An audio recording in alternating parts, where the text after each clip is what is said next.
At my 6-year wedding anniversary dinner, my husband raised his glass, toasting to being free, single, and searching. While I was still in shock, he handed me a t-shirt with 6 years of disappointment printed on it. His mother raised her glass, his dad smirked. I stood up, took a breath, and made an announcement that left everyone in the restaurant frozen. To being free, single, and searching. The champagne in my glass sloshed as Jake slammed his flute against it. I stared at my husband of 6 years, my body turning to stone as he proclaimed his freedom to the entire restaurant. My anniversary dinner. My public execution.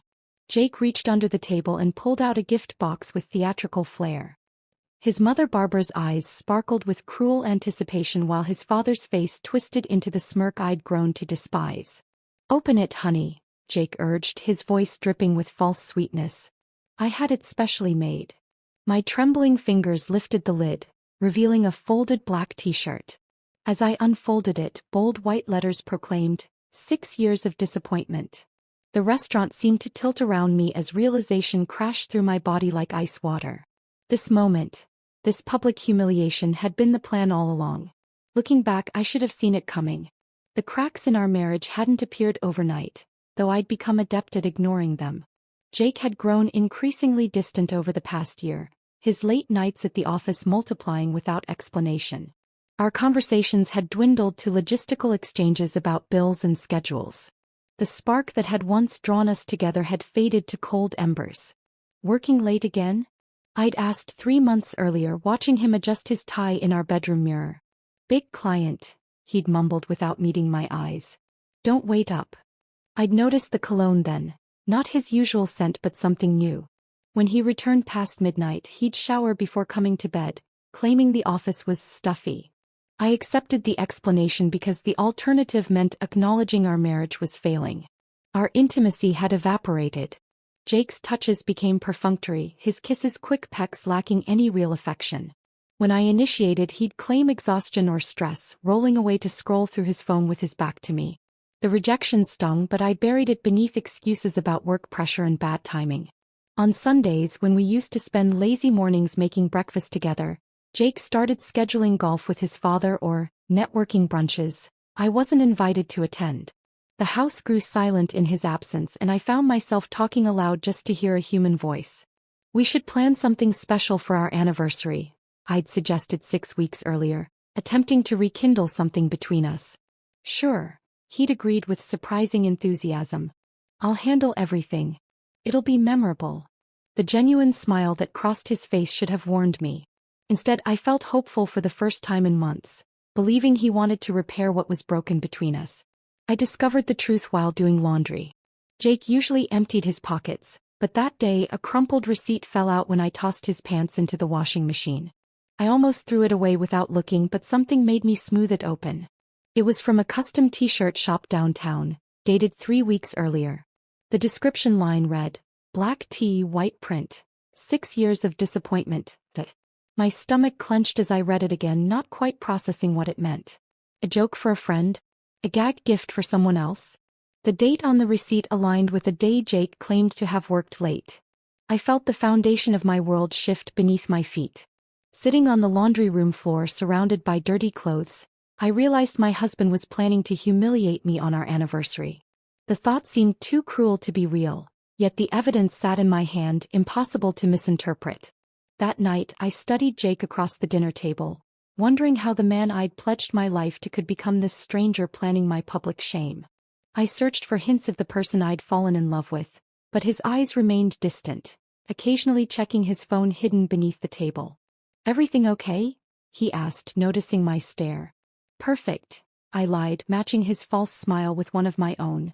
The next revelation came from an unexpected source. I'd begun frequenting a small cafe near my office, seeking solace in neutral territory away from our increasingly tense home. Megan, a waitress there, gradually became familiar with my order and my face. "Rough day?" she asked one afternoon, setting down my latte.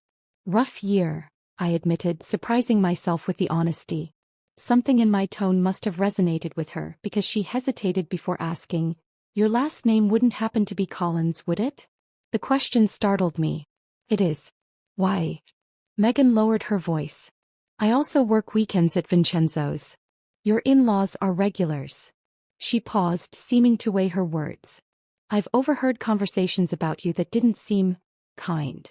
My heart pounded as she explained how she'd served Jake, his parents, and occasionally another woman for dinner many Sundays. The same Sundays he claimed to be golfing or networking.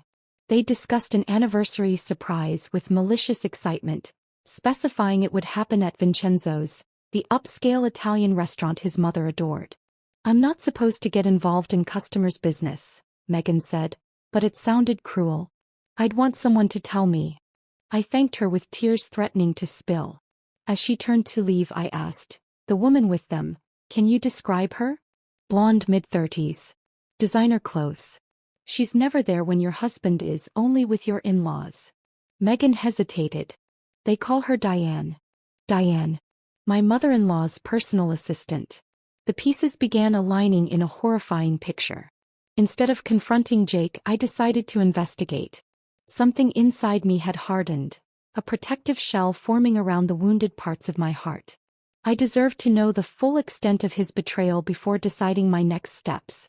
I began by checking our credit card statements, finding regular charges at hotels on nights Jake claimed to work late. There were jewelry purchases I'd never received and dinners at restaurants I'd never visited. The paper trail of deceit stretched back further than I'd imagined. One afternoon while Jake was at work, I searched his home office.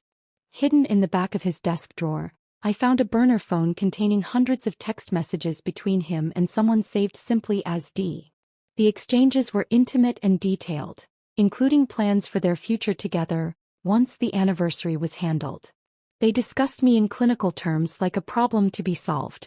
Jake complained about my cooking, my appearance, even my devotion to him, twisting my loyalty into something pathetic. Reading their conversation felt like being stabbed repeatedly, each message another wound to my already bleeding heart. But beneath the pain, anger sparked. Who was he to judge me? Who were they to plan my humiliation as entertainment? I photographed everything, documenting each betrayal meticulously. Whatever happened next, I wouldn't face it unarmed. Do you have any questions about the process? The divorce attorney asked, sliding a folder of paperwork across her desk. I'd made the appointment impulsively after discovering the burner phone, needing to understand my options. Attorney Sarah Reeves had come recommended as someone who handled high-conflict divorces with discretion. What about financial protection? I asked, thinking of our joint accounts. If I wanted to secure assets before filing? Legally, you're entitled to your fair share, she explained. I'd recommend documenting everything now and moving your portion to separate accounts before any confrontation occurs. It's not hiding assets, it's protecting what's rightfully yours. The meeting lasted an hour, during which I outlined the evidence I'd gathered. Sarah listened without judgment, taking careful notes. It sounds like your husband and his family are planning something particularly vindictive, she observed. Given that, I'd suggest being strategic rather than reactive. As she detailed potential approaches, something settled inside me, a cold, clear determination replacing the chaotic hurt. This wasn't just about ending a marriage. It was about reclaiming my dignity from people who planned to strip it away for their amusement. When I left her office, clutching a folder of legal options, I felt different. Heartbroken, yes, but also resolute. The woman who'd entered that office had been desperate and wounded. The one who walked out was beginning to sketch the outline of a counterattack. Jake had no idea what was coming. Neither did I, not yet, but I knew with absolute certainty that his toast to freedom would not go as planned. My newfound determination pushed me forward like a woman possessed. With legal advice fresh in my mind, I decided to follow the money before Jake suspected anything.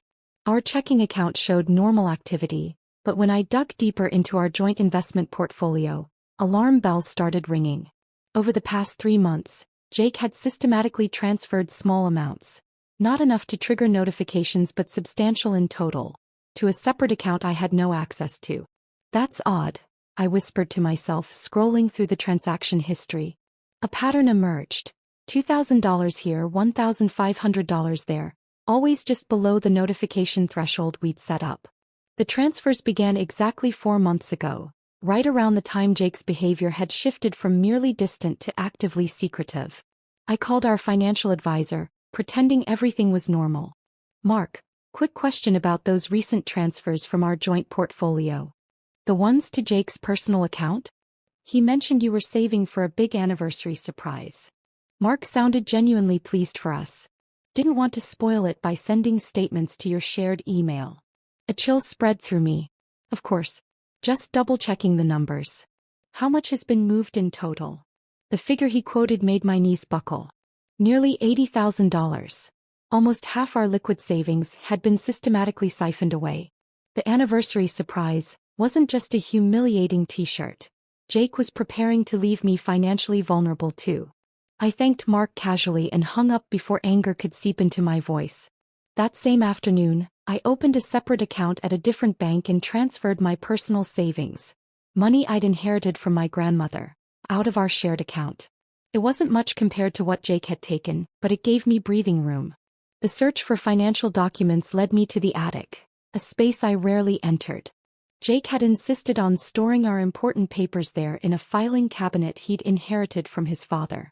The cabinet itself was a hulking metal monster, covered in a layer of dust that suggested Jake hadn't accessed it recently either. I found our mortgage papers and tax returns easily enough, but the bottom drawer contained something unexpected. A cardboard box labeled simply family. Inside were photo albums and newspaper clippings dating back 2 decades.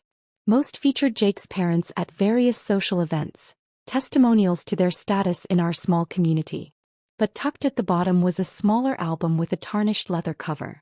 The photos inside showed a different family than the one I knew.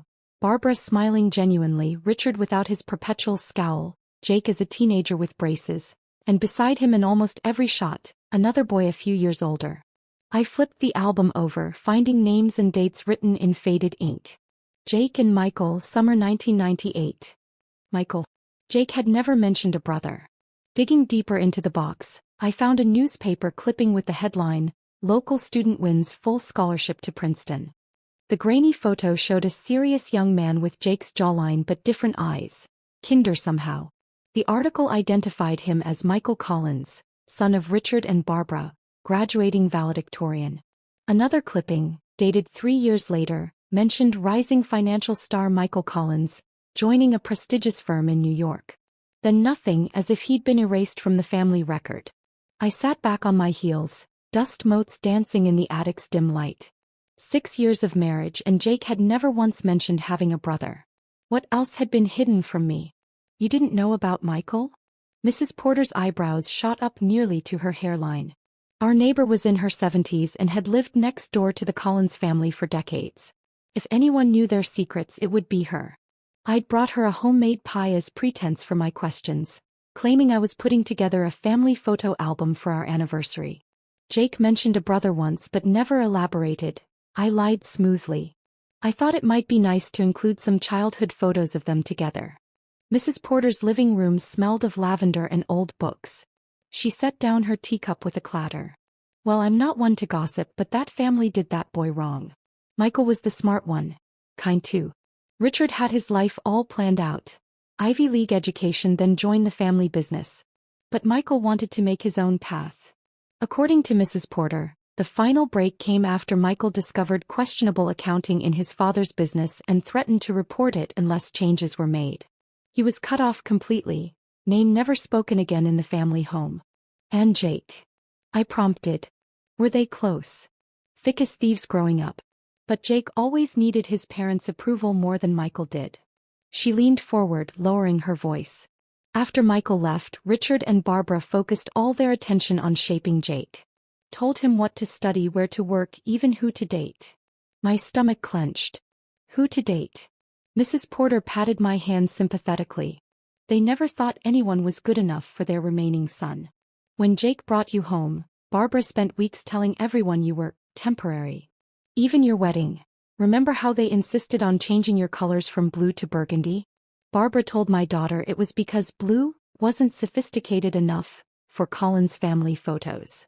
I remembered the color change, how I'd given in to keep the peace. How many other decisions had been influenced by the Collins family's manipulation. They control everything in Jake's life, Mrs. Porter continued. That fancy job. Richard pulled strings. Your house. Barbara found it. I've always wondered how much of your marriage was Jake's choice and how much was their orchestration. I left Mrs. Porter's with my mind spinning. Our entire relationship suddenly felt suspect, potentially just another checkbox in a life planned by Jake's controlling parents. The final piece fell into place 3 days later. I'd been monitoring Jake's emails. His password had remained our wedding date despite my suggestion to change it regularly. Most messages were work-related, but one exchange with his mother made my blood boil. "Everything's set for Saturday," Barbara had written. "Vincenzo's confirms our reservation for 7 p.m. Richard thinks the t-shirt is too much, but I disagree. That girl needs to understand she never belonged in this family." Jake's reply was brief. "T-shirt is fine. Dad will come around when he sees her face." My hands shook with rage.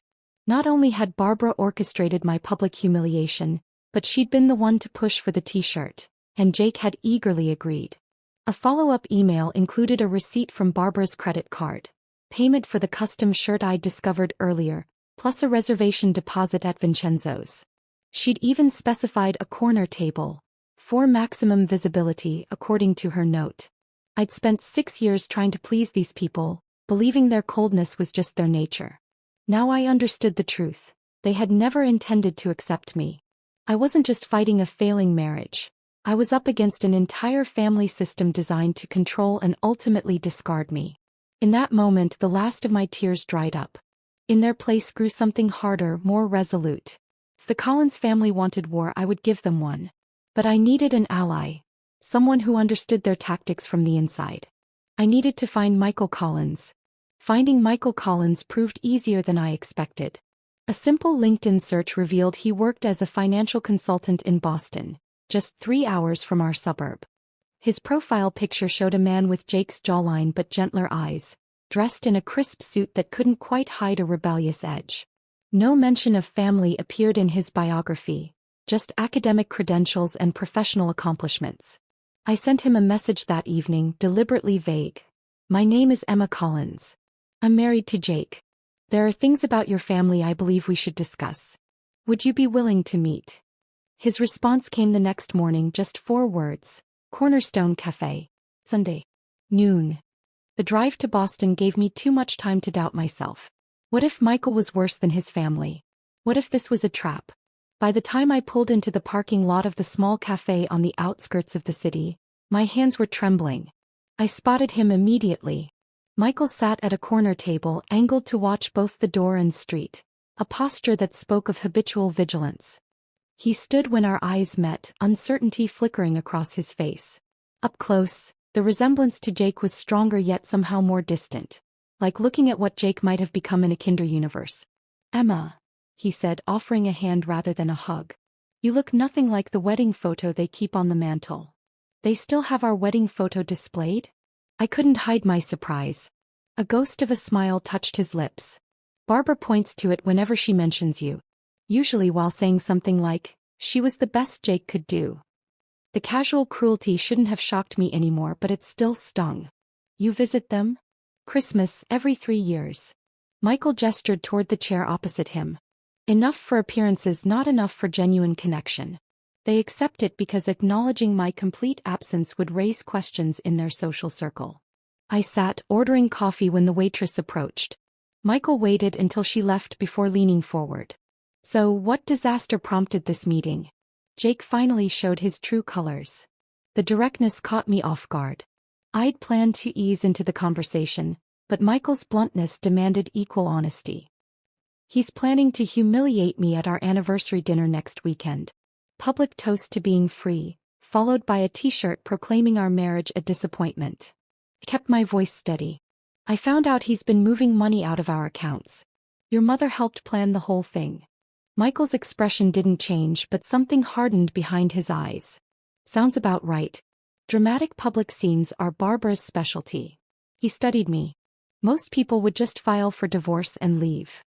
I tried the keep the peace approach for 6 years. It didn't work." I met his gaze directly. "Now I want to understand what I'm really dealing with." For the next hour, Michael painted a picture of the family I thought I'd married into. Richard Collins had built his financial services firm through connections rather than ethics, cutting corners and leveraging secrets he knew about influential people. Barbara, with her society connections, provided access to wealthy clients while carefully crafting the family's respectable image. My first mistake was being too good at math, Michael explained, a bitter smile playing at his lips. I joined the firm after college, part of Dad's grand plan.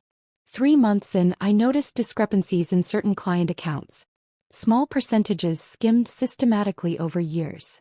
When he confronted his father, Richard offered justifications about management fees clients had verbally approved. When Michael pushed back, threatening to report the irregularities, the family response was swift and absolute. They gave me a choice: fall in line or be erased. Michael's voice remained even, but his knuckles whitened around his coffee cup. I chose erasure. Left town that night with what I could pack in my car. By morning, my bank accounts were frozen, my credit cards canceled, and my name removed from the company website. And Jake? I asked softly. Jake called once about a week later. Said he wanted to understand my side. Pain flashed across Michael's face. Then I heard Dad's voice in the background asking who he was talking to. Jake said no one, and hung up. That was 12 years ago. The casual betrayal felt familiar, echoing Jake's treatment of me. He never mentioned having a brother. Not once in 6 years. Michael nodded as if this confirmed something. Jake was always desperate for their approval. I was the heir, he was the spare, until I wasn't, and he got everything he ever wanted. Including their full attention, which is both a gift and a curse. They controlled everything, I murmured, remembering Mrs. Porter's words. Even who he married. Especially that. Michael's gaze softened with something like sympathy. Let me guess, they introduced you? Barbara probably mentioned how perfect you'd be for Jake within 5 minutes of meeting you. The accuracy sent a chill through me. We'd met at a charity gala Barbara had insisted Jake attend. She'd called me refreshingly unpretentious when Jake introduced us. What I'd taken as a compliment now revealed as calculation. They wanted someone they could control, I realized aloud. Someone grateful to be included in their world who wouldn't ask too many questions. And when you eventually did, the countdown to replacement began. I felt sick. They never saw me as family. I was always temporary. We moved to a small park after the cafe, continuing our conversation on a bench overlooking a pond. The afternoon light softened as Michael shared more about the family dynamics I'd married into. With each story, the pieces of my shattered life seemed to realign into a new pattern. One where I wasn't the failure but the inevitable casualty of a toxic system. I have something you should see, Michael said eventually, retrieving a folder from his messenger bag. After I left, I took certain precautions. Insurance, if you will. The folder contained copies of original partnership documents for Collins Financial. According to the paperwork, the firm had been founded by Richard and his father as equal partners. Upon the grandfather's death, the ownership was meant to be split between Richard and his sons. Dad had the documents rewritten after I left, Michael explained. These are the originals. By law, I still own 25% of the company, and eventually, you and Jake would inherit another 25% upon Richard's death. I stared at the papers, understanding dawning. He cut you out completely. And Jake either doesn't know or doesn't care. Michael's voice held no bitterness, just resignation. I've never pursued it. Starting over felt cleaner than fighting for a place in a family that didn't want me. The sun was setting when we finally parted, exchanging phone numbers with a promise to stay in touch. Something had sparked between us. A connection born of shared wounds and understanding. In Michael's eyes, I saw recognition of the person I truly was, not the convenient placeholder his family had designated me to be. Our meetings became regular over the following weeks. We were careful at first, meeting in out-of-the-way places where Jake's friends wouldn't see us.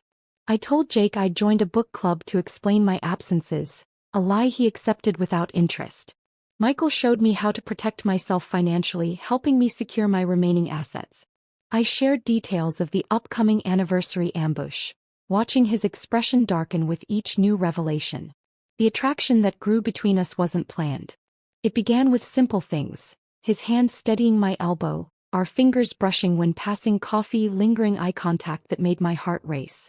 After years of Jake's coldness, Michael's attentiveness felt like stepping into sunlight after a long winter.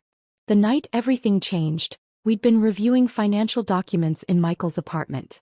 A spring storm raged outside, rain lashing against the windows. When I stood to leave, Michael caught my hand. "Stay," he said simply. "It's not safe to drive in this." I stayed. What happened between us that night wasn't revenge or rebound. It was recognition. Two people who had been damaged by the same family finding comfort and understanding in each other's arms. 6 weeks later, the pregnancy test showed positive. I sat on my bathroom floor, staring at the little pink line with a mixture of terror and wonder. Jake and I hadn't been intimate in months. There was no question who the father was. I called Michael immediately. His voice was steady when I told him, asking what I wanted to do. Not telling me, not assuming, asking. In that moment I knew. This child, created between two people the Collins family had rejected, would be the greatest evidence of their failure. Not just a baby but a new beginning. And suddenly I knew exactly what my announcement at the anniversary dinner would be. The pregnancy test changed everything. What had begun as a defensive strategy to protect myself from humiliation evolved into something far more significant. This wasn't just about avoiding Jake's trap anymore. It was about creating a future free from the Collins family's toxic influence. Looking at that positive test, I felt strangely calm. The path forward suddenly appeared with perfect clarity. "We need to act quickly," Michael said when we met the next day, his hand protectively covering mine. "The anniversary dinner is less than 3 weeks away." I nodded, squeezing his fingers. "I've made a list. First priority is securing assets." My meeting with Sarah Reeves, the divorce attorney, had prepared me well. She'd outlined the steps to legally protect myself without crossing into improper behavior that could backfire in court. The following morning, I scheduled an appointment with Vanessa Chin, the financial advisor Sarah had recommended. "Your situation isn't uncommon," Vanessa assured me, reviewing our financial statements. "Spouses planning to leave often move assets gradually, hoping to avoid detection." She helped me document Jake's systematic withdrawal of funds, creating a paper trail that would support my claims in the divorce. Then we discussed what I could legally secure. "Your inheritance from your grandmother is separate property," she explained. "The funds in your personal account are safe. For joint assets, you're entitled to your fair share." With her guidance, I transferred exactly half of our remaining joint savings into my new secure account. The transaction would be visible to Jake, but as Vanessa pointed out, it's completely legal. If he questions it, simply say you're diversifying investments. The house presented a more complicated challenge. As Jake had often reminded me, his parents had helped with the down payment. A gift that came with invisible strings attached. The deed, however, listed both our names. When Jake mentioned an overnight business trip to Philadelphia, I recognized my opportunity. His regular business trips had become more frequent lately, and a quick check of his burner phone confirmed my suspicions. He'd be meeting Diane at a downtown hotel. The moment his car pulled away from our driveway, I called Malcolm Reed, a real estate agent known for quick, discreet sales. Within hours, he was walking through our home. "The market is hot right now," Malcolm noted, making notes on his tablet. "Your location and the recent kitchen remodel put you in an excellent position. We could list significantly above what you paid 4 years ago." "I don't want to list it yet," I clarified. "I need to understand the process and timeline. My husband and I are." I paused, choosing my words carefully, considering our options. Malcolm's expression told me he understood the subtext. "I've handled many divorces, Mrs. Collins. If you decide to sell, I can move quickly. The paperwork requires both signatures, but everything else can be prepared in advance." I thanked him, taking the detailed market analysis he prepared. The potential sale price was higher than I'd expected, enough to secure a fresh start even after splitting the proceeds with Jake. That evening, Michael and I reviewed our progress over dinner at his apartment. "The financial pieces are falling into place," I reported, showing him Vanessa's recommendations and Malcolm's analysis. Michael nodded, pulling out a leather portfolio. "I've been building our case regarding Collins Financial." He spread several documents across the table. "I met with my attorney yesterday. These partnership agreements are legally binding. My father had no right to remove my stake in the company. He'd compiled years of financial records, board meeting minutes and correspondence. Together they painted a damning picture of how Richard Collins had systematically erased his elder son from the family business. According to my attorney, I have grounds for a substantial lawsuit. Michael's voice remained calm, but his eyes betrayed his hurt. Not just for my share of the company, but for years of lost dividends and growth. I studied the documents, recognizing the opportunity they presented. You never pursued this before. Why now? His gaze met mine, intensity burning in those kind eyes that had become so dear to me. Before it was just about money. Now. His hand gently touched my stomach. Now it's about legacy. About making things right for more than just myself. Our planning continued into the following week. While Jake attended client meetings and secret rendezvous with Diane, I systematically prepared for my departure from a marriage that had become nothing but a facade. I sorted through personal belongings, quietly removing family heirlooms and irreplaceable photographs from our home, storing them in a small rental unit Michael helped secure. I forwarded important mail to a new P.O. box and changed my personal passwords on every account. The most critical ally in our plan emerged when I reached out to Megan, the waitress who had first warned me about Jake's scheme. We met at a park far from both Vincenzo's and the cafe where she normally worked.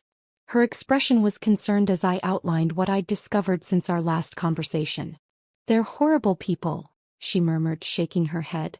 "What will you do at the dinner?" I shared the broad strokes of my plan, watching her eyes widen. "I need someone on the inside," I explained. "Someone who can help ensure the timing works perfectly." Megan hesitated only briefly before nodding. "I'm scheduled to work that night anyway. What do you need from me?" We spent an hour reviewing the layout of Vincenzo's, confirming the table location Barbara had reserved, and planning the exact timing for Michael's entrance. Megan would ensure he remained unseen until my signal, positioning him perfectly for maximum impact. "Practice your speech on me," she suggested when we'd finalized the logistics. "You'll want to get the wording just right." I stood, smoothing my dress nervously, and began rehearsing the words I'd crafted for my public response to Jake's toast. Megan listened intently, offering suggestions to sharpen certain phrases and emphasize key points. "That pause after you mention the pregnancy, hold it longer," she advised. "Let it sink in before you introduce Michael. And make sure to look directly at Barbara when you reveal the documents about the company." We practiced until the words flowed naturally, my voice growing stronger with each rehearsal. By our third run-through, even I was convinced by my performance. "You're going to destroy them," Megan said with quiet satisfaction. "And they deserve every bit of it." The final piece of our plan came together when Michael's attorney confirmed the paperwork was ready. The legal documents asserting his claim to Collins Financial had been professionally prepared, copies made for each family member present at the dinner. Nothing would be officially filed until after our announcement, a courtesy Michael insisted on despite everything his family had done. "I want to see their faces when they realize what's happening," he admitted. "Is that petty of me? After what they've done to both of us?" I squeezed his hand. "I'd call it human." The night before the anniversary dinner, I stood in our bedroom, looking at the dress I'd chosen for the occasion. A deep blue sheath that projected confidence and control, not the burgundy Barbara had pressured me to wear for family events. Jake was working late again, giving me time for final preparations. I packed a small overnight bag with essentials and placed it in my car trunk. All important documents were secured in Michael's apartment, along with the items I truly cared about. Whatever happened tomorrow night, I wouldn't be returning to this house that had never really felt like home. Michael called as I was finishing my preparations. "Are you ready for tomorrow?" His voice held both concern and determination. "As ready as I'll ever be," I answered honestly. "Scared but certain. Remember, whatever happens, we're in this together now." The warmth in his voice steadied me. One way or another, after tomorrow night, they can't hurt either of us again. I thought about the child growing inside me. A new Collins who would never know the manipulation and cruelty of Richard and Barbara, who would be raised with love instead of control. Whatever came next wouldn't be easy, but it would be real. "Tomorrow then," I said softly. "The beginning of the rest." As I hung up, I heard Jake's key in the front door. Taking a deep breath, I prepared to play the unsuspecting wife one final time. Soon, very soon, the masks would come off for good. The day of our anniversary dawned bright and clear. A perfect May Saturday that offered no hint of the storm about to break. Jake had been unusually attentive that morning, bringing me coffee in bed, a gesture so out of character it only confirmed what I already knew. His smile didn't reach his eyes as he reminded me of our dinner reservation. 7 o'clock Vincenzo's, he said, straightening his golf shirt. Mom and Dad are looking forward to celebrating with us. I wouldn't miss it for the world, I replied, matching his false enthusiasm with my own. He left for his pre-anniversary golf game with his father, giving me the day to make final preparations. Michael and I spoke briefly by phone, confirming he understood the timing. Megan texted that she was scheduled for our section of the restaurant. Everything was aligned.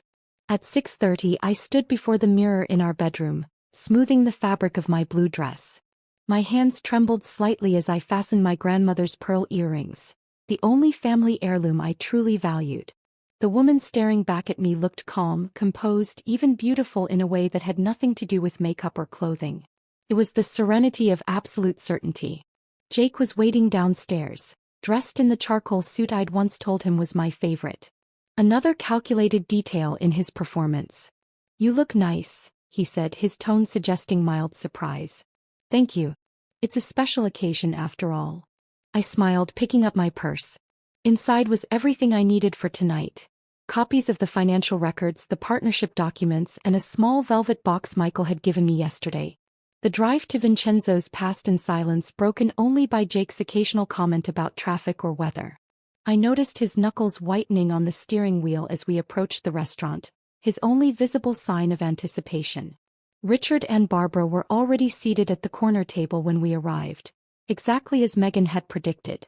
Barbara wore an expensive burgundy dress, the Collins family color, and a smile that didn't warm her calculating eyes.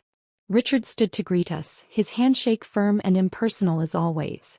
6 years, Barbara mused as we settled into our seats. It hardly seems possible. Time flies, I agreed pleasantly.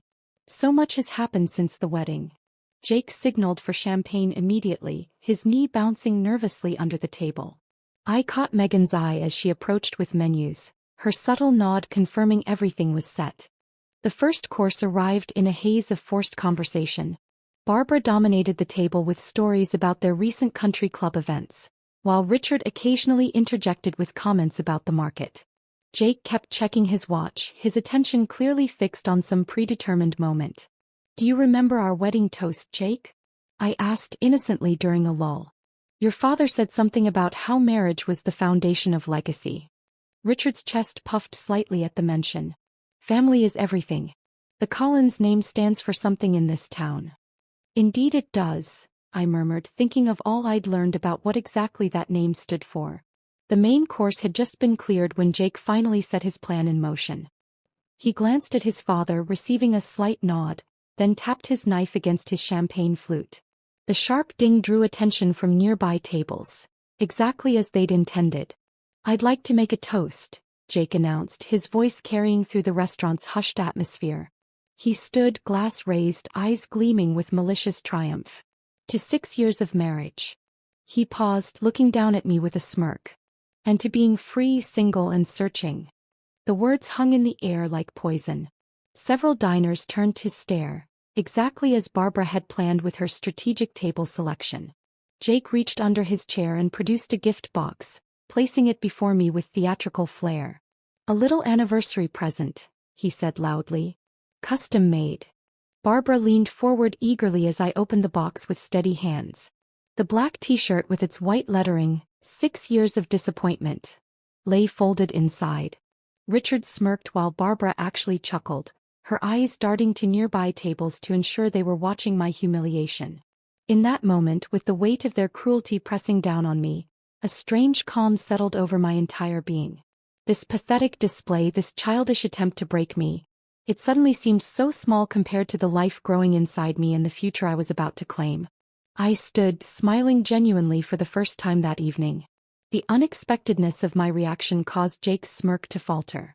"Thank you for the gift, Jake," I said, my voice clear and steady. "It's actually perfect timing. I've been wanting to make an announcement of my own tonight." Confusion flickered across all three Collins' faces. This wasn't in their script. First, I want to thank you all for showing me exactly who you are. I lifted my water glass in a mocking toast. For 6 years I tried to be part of this family, never understanding why I always fell short.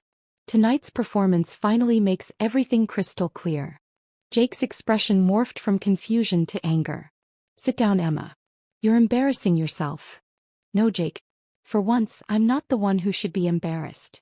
I turned to include the entire table in my gaze. Did you know your son has been systematically moving funds from our joint accounts for months? Preparing for this moment while playing the devoted husband. Barbara's face hardened. This is hardly appropriate dinner conversation. I agree, I interrupted smoothly. Neither is publicly humiliating your daughter-in-law. But since we've abandoned propriety, let's continue with complete honesty. I reached into my purse, withdrawing the first document. I've already secured my half of our assets, including the proceeds from our house, which sold yesterday for significantly above asking price. I smiled at their shocked expressions. Turns out the market is excellent right now. Jake's face flushed crimson. You can't sell our house without my signature. You signed the listing agreement 3 weeks ago, I replied calmly. Remember that stack of work documents you initialed without reading? You really should be more careful with paperwork. Richard started to rise, but I held up my hand. I'm not finished. There's someone else who deserves to hear this. I looked toward the entrance and nodded. Michael appeared from where he'd been waiting, walking confidently toward our table. The resemblance between the brothers was unmistakable, causing several nearby diners to stare in confusion. Michael, Barbara whispered, her face draining of color. He stopped beside me, placing a supportive hand at the small of my back. Hello, mother. That little brother. It's been a while. The stunned silence that fell over the table was deeply satisfying. Richard recovered first, his voice a harsh whisper. What is the meaning of this? Family reunion, I answered. Long overdue, wouldn't you say? Jake stared at his brother, then at me, comprehension slowly dawning.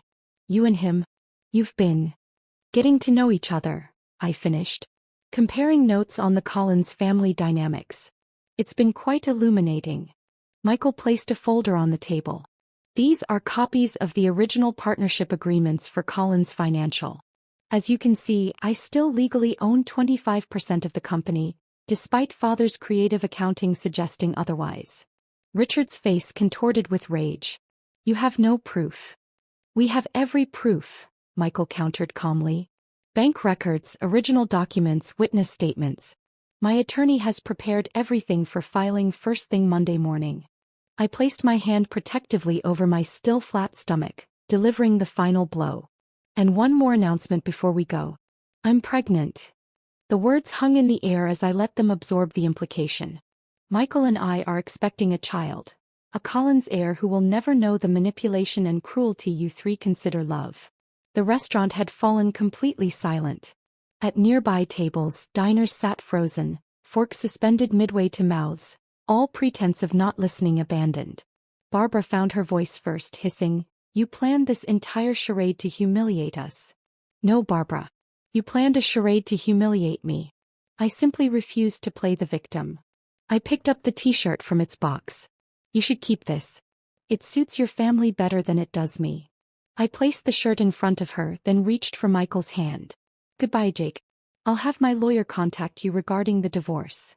As we walked away, I heard the crash of Richard's fist hitting the table, Barbara's harsh whisper to control yourself, and Jake's stunned silence.